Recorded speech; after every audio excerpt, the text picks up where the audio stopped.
అండి. ఈరోజు ఐసీటీలో భాగంగా ఇంకో కొత్త టాపిక్ చూద్దామండి.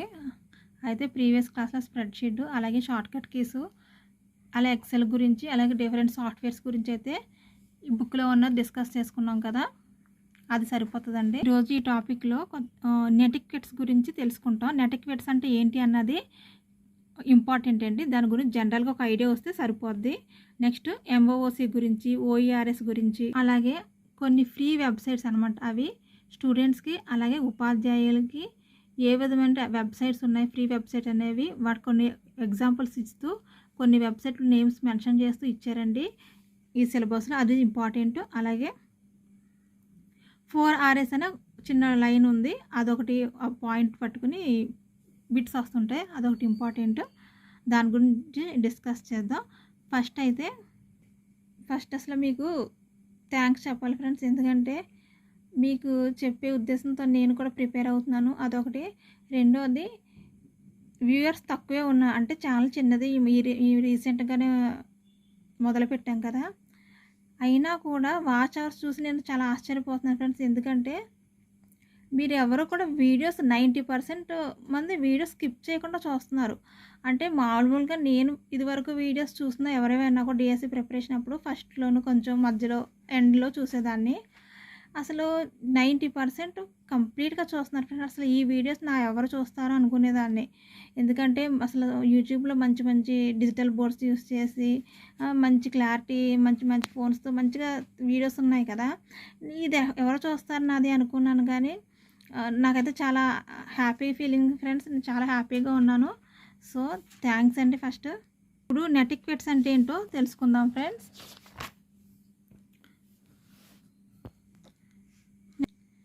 సో, మనం నెటిక్వెట్స్ అంటే తెలుసుకుందాం ఫ్రెండ్స్. నెటిక్వెట్స్ అంటే ఏం లేదండి. మనం ఇంటర్నెట్ యూజ్ చేస్తున్నప్పుడు మనం ఫాలో అవ్వాల్సిన రూల్స్ అండ్ రెగ్యులేషన్స్‌నే నెటిక్వెట్స్ అంటారు. అంతర్జాల వినియోగంలో ఆచార వ్యవహారాలు లేదా మర్యాదలను నెటిక్వెట్స్ అంటారు. అంటే ఫేస్‌బుక్, ట్విట్టర్, వాట్సాప్, జీమెయిల్ మొదలైన అన్నిటిలో కూడా మనం ఫాలో అవ్వాల్సిన ఆచార వ్యవహారాలు వాటిని నెటిక్వెట్స్ అంటారండి. అంటే వ్యక్తులతో అసభ్యమైన కామెంట్స్ లేదా చాటింగ్స్ చేయటము, లేదా మెయిన్‌గా ఇదిగో చూడండి విలువ లేని సమాచారాన్ని స్పామ్‌ని అందరికీ పంచడం, వైరస్‌లు అవి కొందరు పంపిస్తూ ఉంటారు కదా! సాఫ్ట్‌వేర్స్ అవి క్రియేట్ చేసి. సో, అలాంటివి ఏమి లేకుండా అలాగే మర్యాదపూర్వకంగా బిహేవ్ చేయటం, ఇలాంటివన్నీ నెటిక్వెట్స్ అంటారనమాట. ఆ రూల్స్ అండ్ రెగ్యులేషన్స్ మనం తెలుసుకోవాలి ఇంటర్నెట్ యూజ్ చేసినప్పుడు అని చెప్పడమే ఈ నెటిక్వెట్స్ ఉద్దేశం అనమాట.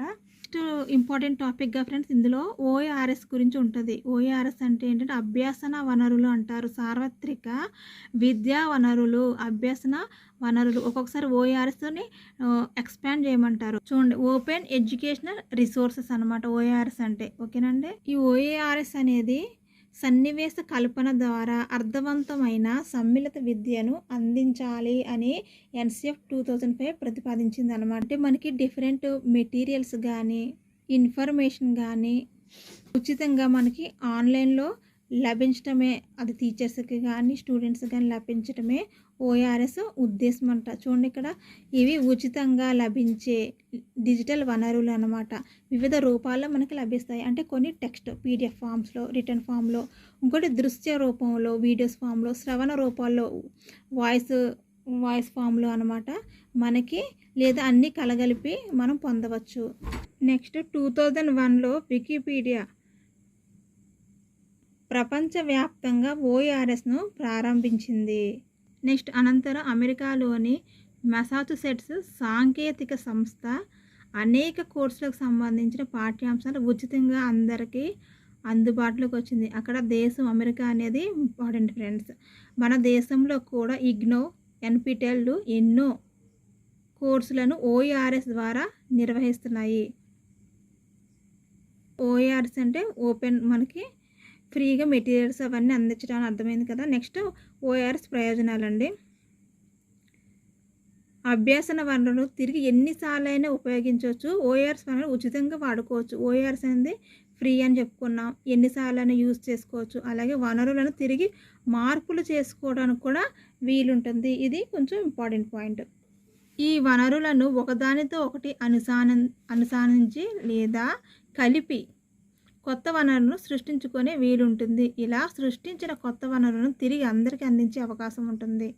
సో ఒకదానితో ఒకటి లింక్ చేయొచ్చనమాట. ఇవి ఫ్రీగా దొరికే వనరులని ఎన్నిసార్లైనా మోడిఫై చేసుకోవచ్చు, ఎన్నిసార్లైనా యూజ్ చేసుకోవచ్చు. మనకి యాప్స్ గురించి చూడండి, ఫ్రీ యాప్స్ కొన్ని ఎన్నిసార్లైనా వాడుకోవచ్చు. అలా అంటారు చూడు, అలా కాకపోతే చేంజ్ చేయడానికి కూడా వీలుందన్నమాట వీటికి. ఇలా సృష్టించిన కొత్త వనరులను తిరిగి అందరికీ అందించే అవకాశం ఉంది.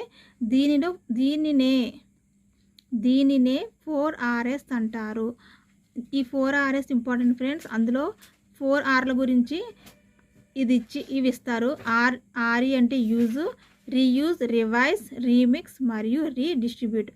ఇవి కాకుండా ఇంకేదో ఇస్తారు ఇచ్చి ఆడ్ వన్ని ఎలిమినేట్ చేయాల్సి వస్తుంది ఈ ఆప్షన్స్ నుంచి. కొన్ని OER వెబ్సైట్లు ఉన్నాయండి. అవి స్టూడెంట్స్కి అలానే టీచర్స్కు సంబంధించినవి కూడా కొన్ని వెబ్సైట్స్, అలాగే కొన్ని సాఫ్ట్వేర్స్ గురించి ఉన్నాయి.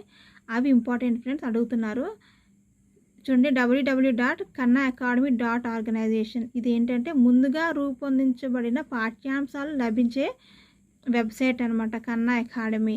నెక్స్ట్ ఉచితంగా కోర్సులు లభించే వెబ్సైట్స్ అవేంటంటే నరోర్ ఒకటి, నెక్స్ట్ వచ్చి metastudio.organization, నెక్స్ట్ టెస్ ఆఫ్రికా ఒకటి, నెక్స్ట్ వచ్చేసి కోర్స్ ఎరా, అలాగే NPTEL అనమాట. ఇవి కొంచెం 1-2 సార్లు చదివి బై హార్ట్ చేసుకోండి ఫ్రెండ్స్. అలాగే ఉపాధ్యాయులకు సహకరించే వెబ్సైట్స్ అనమాట. అవేంటంటే www.karnatakaeducation.organization అనమాట. అలాగే భాగస్వాములతో వనరులను సృష్టించి అందించే వెబ్సైట్స్, అంటే ఒకరే కాకుండా 2-3 కలిసి కొలాబ్ అయ్యి చేసేవన్నమాట. నెక్స్ట్ కొన్ని సాఫ్ట్వేర్లు అవేంటంటే PHET స్టిమ్యులేషన్స్ ఒకటి, XMind సాఫ్ట్వేర్ ఎక్సెట్రా అనమాట. ఇవి సాఫ్ట్వేర్స్కి ఎగ్జాంపుల్స్గా కొన్ని సాఫ్ట్వేర్స్కి ఎగ్జాంపుల్స్, OERకి సంబంధించిన కొన్ని సాఫ్ట్వేర్స్ ఎగ్జాంపుల్స్ అని ఇవి ఇచ్చారనుకోండి, ఇవి టిక్ చేసుకోవాలి, మిగతావి మనం ఎలిమినేట్ చేసుకోవాలి. ఈ వెబ్సైట్స్ ఇవి సరిపోతాయి ఫ్రెండ్స్. ఇవే ఇస్తారా, ఇంక ఎడిషనల్గా ఇస్తారంటే ఇవి సిలబస్ తగ్గట్టుగా డిజైన్ చేశారండి, ఇవి సరిపోతాయి. నెక్స్ట్ MOOC ఎక్స్పాండ్ చేయమంటారు ఫ్రెండ్స్. ఇంపార్టెంట్ ఇది. MOOC అంటే ఏంటంటే M for mega open online course అనమాట. భారీ సార్వత్రిక ఆన్లైన్ కోర్సులు వెబ్ ద్వారా అందరికీ అందుబాటులో ఉండి ఎవరైనా చేయడానికి వీలుండే ఆన్లైన్ కోర్సులను MOOC అని పిలుస్తారు. ఆన్లైన్ కోర్సులను MOOC అంటారు. ఫ్రీగా ఆన్లైన్ రిసోర్స్నేమో OERS ఓపెన్ ఎడ్యుకేషన్ రిసోర్సెస్ అంటారనమాట. నెక్స్ట్ ఇందులో భాగంగా విద్యార్థులు కోర్సులకు అనుగుణంగా మెటీరియల్స్తో పాటు వీడియోలు, ప్రశ్నలు, సందేహాలు, సమాధానాలు వీలుగా ఫోరంలు అంటే వేదికలు అనమాట, ప్లాట్ఫామ్స్ అనమాట నిర్వహిస్తారు. ఇలాంటి కోర్సులను కొన్ని సంస్థలు ఉచితంగాను, మరికొన్ని సంస్థలు నిర్దేశించబడిన ఫీజుతో ఇస్తున్నాయి. ఈ లైను నిర్దేశించబడిన ఫీజు అంటున్నారు, కానీ జనరల్గా మీరు టెట్లో కనుక క్వశ్చన్ అడిగితే ఇవన్నీ ఫ్రీ, ఉచితమనే అన్న ఆప్షనే మనం సెలెక్ట్ చేసుకోవాలి ఫ్రెండ్స్. జస్ట్ ఇక్కడ మాత్రమే నిర్దేశించిన ఫీజు అని చెప్పారు, కానీ మ్యాక్సిమం ఉచితం అన్న దానికే మనం ఇంపార్టెన్స్ ఇవ్వాలి.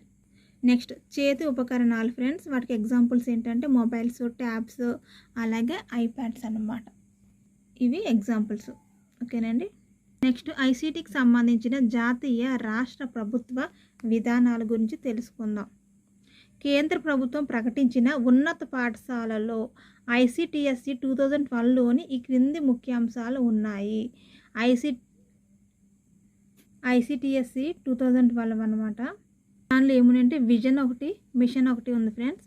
విజన్ అంటే ఏంటంటే పోటీ ప్రపంచాన్ని ధీటుగా యువతను సిద్ధం చేయడమే విజన్ అనమాట. అలాగే మిషన్ అంటే ఏంటంటే ICT వనరులు మరియు కృత్యాలను ఉపయోగించుకోవడం. అలాగే దీని యొక్క ప్రధాన అంశం ఏంటంటే బోధనాపరమైన, వృత్తిపరమైన నైపుణ్యాల పెంపుదలకై ఉపాధ్యాయులను, నిపుణులను పాఠశాలను అనుసంధానం చేయడం. అలాగే ఈ మిషన్ యొక్క ముఖ్య ఉద్దేశం ఏంటంటే ICTని సమర్థవంతంగా వినియోగించుటకు, అలాగే ప్రయోగాలు, మూల్యాంకనం నిర్వహించడం అనమాట. నెక్స్ట్ ICT రాష్ట్ర ప్రభుత్వ విధానం. ఇందాక ICT కేంద్ర ప్రభుత్వం విధానం వచ్చింది, అది ఉన్నత పాఠశాలలో ఏ విధంగా ఇంప్లిమెంట్ చేయాలని వచ్చింది. ఇక్కడ అయితే ఐసీటీ రాష్ట్ర ప్రభుత్వ విధానం. రాష్ట్ర ప్రభుత్వం ఏంటంటే ఉత్తమ పాలన, గుడ్ గవర్నెన్స్ ద్వారా ఐటీ, ఎలక్ట్రానిక్స్ సహాయంతో విద్య అలాగే వ్యవసాయాలను అభివృద్ధిపరిచి ఉద్యోగాలను కల్పించాలి. దాని మెయిన్ ఎజెండా అదనమాట. ఈ bit important friends. CAL ICT at schools class మొదలైన పథకాల ద్వారా అందించిన కంప్యూటర్స్, మనకి ఉచితంగా కంప్యూటర్స్, ల్యాప్టాప్స్ అవి డిస్ట్రిబ్యూట్ చేశారు కదా, అవి ఈ పథకాల ద్వారా అనమాట. ఇవి ఇంపార్టెంట్ ఫ్రెండ్స్.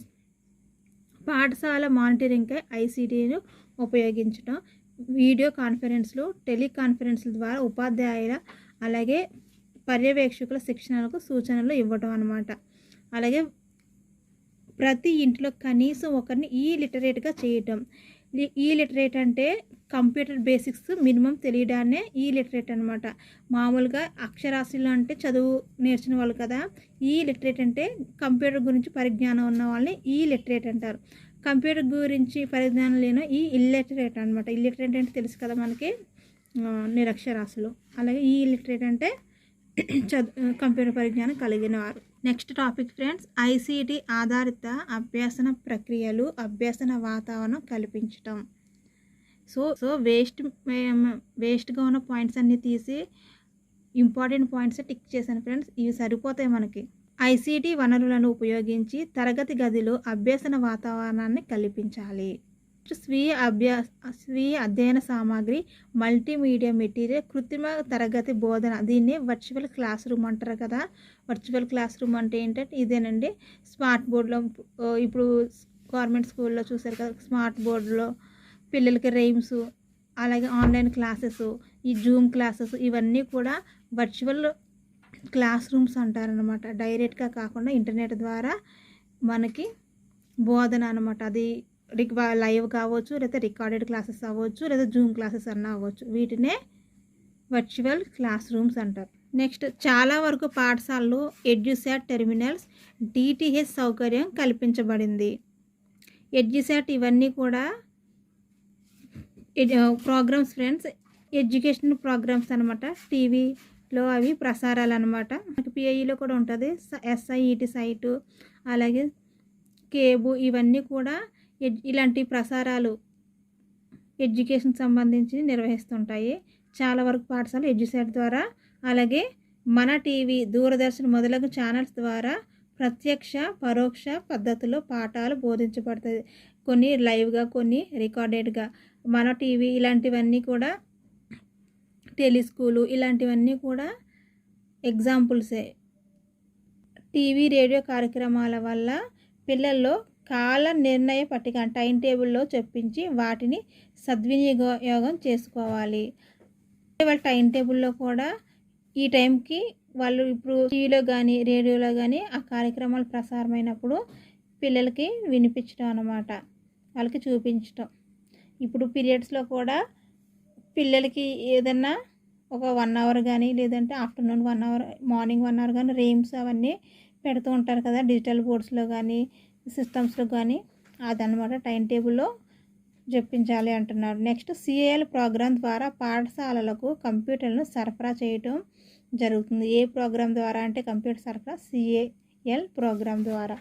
ప్రతి CAL పాఠశాలకు చుట్టుపక్కల గల ప్రాథమిక పాఠశాలలో 200 మంది పిల్లలకు మించకుండా అనుసంధానం చేయబడుతుంది.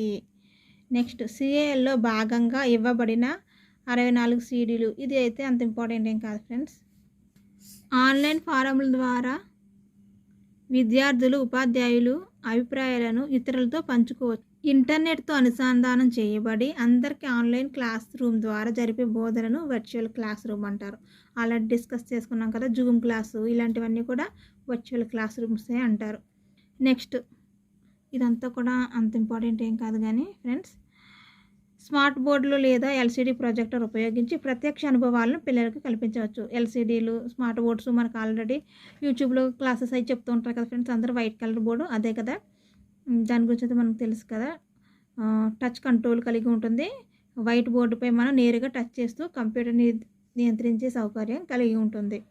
అలాగే విద్యా క్రీడల ద్వారా కూడా అభ్యసనాన్ని మెరుగుపరవచ్చు అనే ఎగ్జాంపుల్ ఏంటంటే CAL CDలు అనమాట. ఇవన్నీ కూడా విద్యకు సంబంధించిన క్రీడలు. అలాగే విద్యకు సంబంధించిన క్రీడలతో పాటు ఇంకో ఇతర క్రీడలు కూడా ఇచ్చారు చూడండి. Age of Empires, the Vice City మొదలగినవి విద్యా విరామ క్రీడలకు ఉదాహరణగా చెప్పుకోవచ్చు. ఇవి పిల్లలందరూ చాలామందికి వీడియో గేమ్స్ ఫ్రెండ్స్ ఆడుతూ ఉంటారు కదా, అవన్నమాట. ఇవన్నీ కూడా ఇంటర్నెట్ గేమ్స్కి ఎగ్జాంపుల్స్. సెషన్లో ప్రాక్టీస్ బిట్స్ ఉన్నాయి ఫ్రెండ్స్, ప్రాక్టీస్ బిట్స్ చెప్తాము. ఓకేనా. తర్వాత ఇంకొక టాపిక్ ఉంటుంది, దాంతో ఐసీటీ బి కంప్లీట్ అవుతుంది. చాలా ఇచ్చున్నారు ఫ్రెండ్స్ ప్రాక్టీస్ బిట్స్. ఇవన్నీ చేద్దాము, అప్పుడు క్లియర్ ఐడియా వస్తుంది అనమాట. మనం నెక్స్ట్ ఐసీటీ బి అండి, జస్ట్ ఫ్యూ పేజెస్ ఉంది, ఒక 2 సెషన్స్లో అయిపోతుంది. Thanks for watching and subscribing friends. Bye.